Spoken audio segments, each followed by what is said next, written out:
Peggy 12.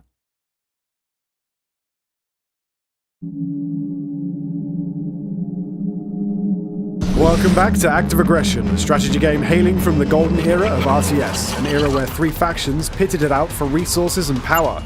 In this video, I'm going to introduce you to the US Army, one of three factions in Active Aggression, each with their own strengths and weaknesses. Set in the near future, the US Army is strung out by multiple deployments all over the world. Recurring defense budget cuts have led to equipment wear and cancellation of new weapon systems. Still, armed with the faithful Abrams tank, the US Army is a veteran dreadnought to be reckoned with.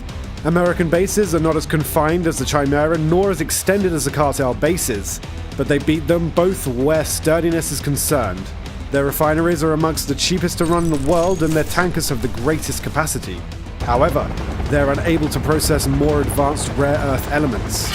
The US Army bases require a substantial amount of electricity to run properly, especially for their defense systems, the Phalanx and the Patriot.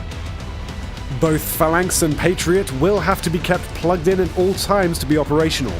Should the enemy deprive them of their power source, those deadly weapon systems will be instantly neutralized, opening a deadly breach in your defenses. US Army survey teams drive a specially modified Humvee rigged with geological equipment to identify the procedurally generated resources on the map. They are fast and able to quickly cover vast areas and are armed with a heavy machine gun, which makes them capable of performing military scouting and engagement with enemy infantry.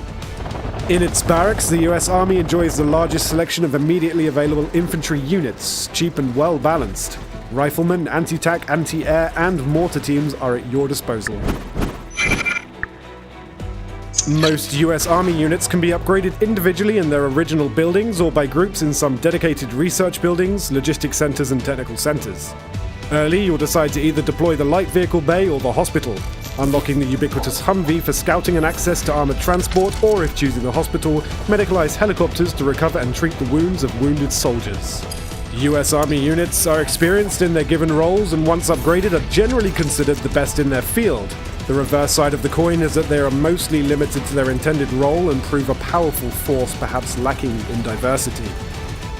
Next time, discover the Chimera, a UNO-funded peacekeeping force in Active Aggression coming 2015.